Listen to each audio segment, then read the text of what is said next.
નમસ્કાર સર્વ મિત્રોને શ્રી રૂપાવટી પ્રાથમિક શાળા દ્વારા પ્રી વોકેશનલ કાર્યક્રમ અંતર્ગત એક દિવસીય મુલાકાતનું આયોજન કરવામાં આવેલું અને આ મુલાકાતનું સ્થળ એટલે શ્રી જોગેશ્વર મહાદેવ મંદિર અને સુખભાદર નદી. તો મગજમાં એક પ્રશ્ન થાય કે આ જોગેશ્વર મહાદેવ મંદિરની મુલાકાત શા માટે? કારણ કે આ મંદિરની આસપાસ 800 થી 900 જેટલા વૃક્ષો ઉછેરી અને એક મોટું જંગલ ઊભું કરવામાં આવેલું છે. આ જંગલની અંદર જુદા જુદા વૃક્ષો છે. એ વૃક્ષોની જીવનમાં શું ઉપયોગિતા છે એ સમજાવવા માટે થઈને વિદ્યાર્થીઓને આ સ્થળની મુલાકાત લેવડાવવામાં આવેલી. તો સૌથી પહેલા તો અમે શ્રી જોગેશ્વર મહાદેવ મંદિરના દર્શનાર્થે ગયા. વિદ્યાર્થીઓએ ઘંટનાદ સાથે એક પછી એક આ મંદિરમાં જઈ અને દર્શન કર્યા. અને આ શ્રી જોગેશ્વર મહાદેવ મંદિર એ મિત્રો, આ પરિસરમાં તમે પ્રવેશ કરો એટલે એક અદ્ભુત શાંતિનો અનુભવ થાય. અહીં સંત શિરોમણી એવા કરસનગીરી બાપુની એક જગ્યા આવેલી છે, સમાધિનું સ્થળ પણ છે. અને તેમના દ્વારા આજીવન જ્યાં તપશ્ચર્યા કરવામાં આવેલી છે એવો અખંડ ધૂણો એક ગુફામાં આવેલો છે.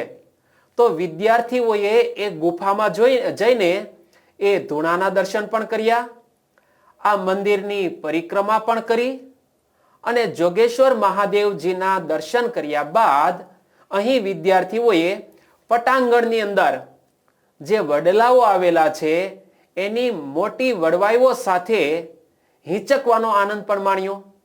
સૌથી પહેલા તો વિદ્યાર્થીઓએ અહીં મંદિરના જે પગથિયા આવેલા છે ત્યાં બેસી અને એક ગ્રુપ ફોટો પણ પાડ્યો.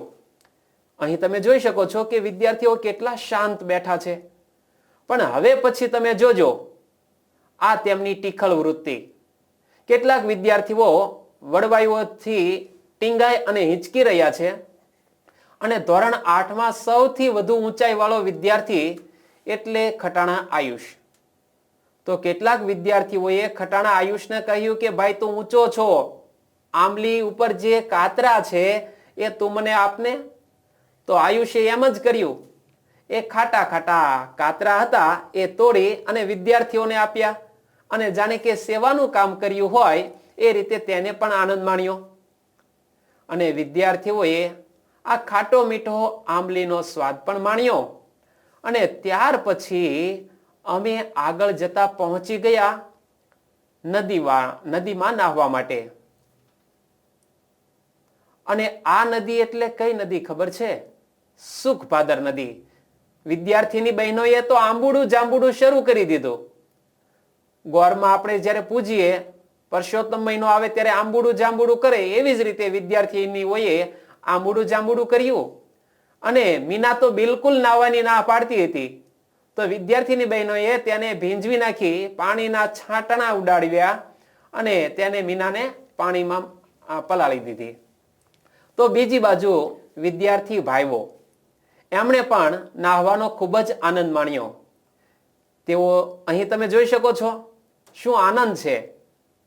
પુસ્તકના 2 પાના વચ્ચે જે શિક્ષણ નથી મળતું, જે આનંદ નથી મળતો, એ આનંદ વિદ્યાર્થીઓને આ નદીમાં પ્રાપ્ત થયો. અને મારું ચોક્કસપણે માનવું છે કે તેઓ જીવનમાં ક્યારેય આ આનંદ નહીં ભૂલે. અને આયુષ તો નાહવાની ના જ પાડતો હતો. તો વિદ્યાર્થીઓએ તેના ઉપર પાણી છાંટી અને આયુષને તો ભીંજવી જ દીધો. અને ત્યાર પછી આયુષને પકડી અને પાણીમાં લઈ ગયા અને આયુષને પણ નવડાવી દીધો. તો દૂર દૂર ધૈર્યભાઈ ઉભા હતા, જે અમારું શૂટિંગનું કામ સંભાળતા હતા.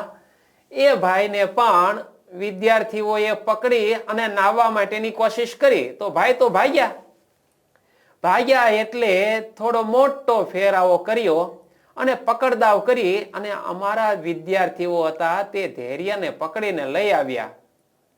અને પછી એ ધૈર્યને પણ પાણીમાં ભૂસકો મડાવરાવ્યો. એમનો હેતુ તો નાહવાનો જ હતો, પણ નાહવામાં ગમે એમ સંકોચ થયો હોય.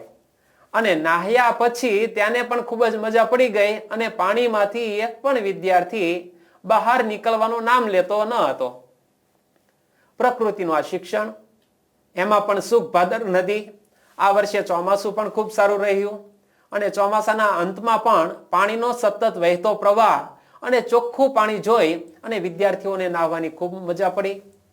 થોડી વાર માટે જાણે કે આયુષ ધ્યાન ધરી ગયો હોય એમ પલાઠી વાળી અને પાણીમાં બેસી ગયો. આવી રીતે અમારો આજનો આ સરસ મજાનો મુલાકાતનો કાર્યક્રમ ખૂબ જ સફળ રહ્યો. વિદ્યાર્થીઓએ ધુબાકા પણ લગાવ્યા. સુખભાદર નદી વિશે વિદ્યાર્થીઓને ક્યાંથી તેનો ઉદ્ભવ થાય છે, ક્યાં તેનો અંત આવે છે, એ નદી વિશે પણ વિદ્યાર્થીઓને મેં જ્ઞાન આપ્યું. અને અમારો આ પ્રી વોકેશનલ કાર્યક્રમ અંતર્ગત આ પ્રકૃતિની વિઝિટ લેવાનો અનુભવ એ ખૂબ જ યાદગાર રહ્યો. વિદ્યાર્થીઓએ ખૂબ જ આનંદ માણ્યો. અને અહીં તમે જોઈ શકો છો કે વિદ્યાર્થીઓએ લગભગ 1 કલાક જેટલો સમય આ પાણીમાં વિતાવ્યો. 1 કલાકથી વધારે સમય વિતાવ્યા પછી એક બાજુ સાંજનો સમય થવા જઈ રહ્યો હતો. મેં વિદ્યાર્થીઓને કહ્યું કે હવે તમે નાહવાનું પૂર્ણ કરો અને બહાર નીકળો. પણ એક પણ વિદ્યાર્થી નાહવાનું તો બંધ કરવાના જ નહોતા, પણ બહાર નીકળવાનું નામ લેતા ન હતા. અને વિદ્યાર્થીની બહેનોએ તો પછી પાણીની અંદર ધડબડાટી બોલાવી દીધી. અહીં તમે જોઈ શકો છો કે વિદ્યાર્થી ભાઈઓ છે એ થોડાક સારા પાણીમાં નાહવા માટે જતા રહ્યા. હા, આ પાણીના દરેક વિસ્તારની ઊંડાઈ વિશે સૌ પ્રથમ અમે શિક્ષકો તરીકે ખ્યાલ મેળવી લીધો હતો. ક્યાંય પણ ઊંડું પાણી નથી ને, એ સંપૂર્ણ ખ્યાલ મેળવ્યા પછી જ વિદ્યાર્થીઓને નાહવા માટેની છૂટ આપી હતી. અને વિદ્યાર્થીની બહેનોએ પણ પાણીની અંદર ખૂબ જ ધડબડાટી બોલાવી. જુઓ, તેમનો આનંદ તમે જુઓ. અને આ રીતે અમારો 1 દિવસીય પ્રી વોકેશનલ કાર્યક્રમનો આ ટૂર પૂર્ણ થયો. આભાર. જય ભારત, જય હિન્દ.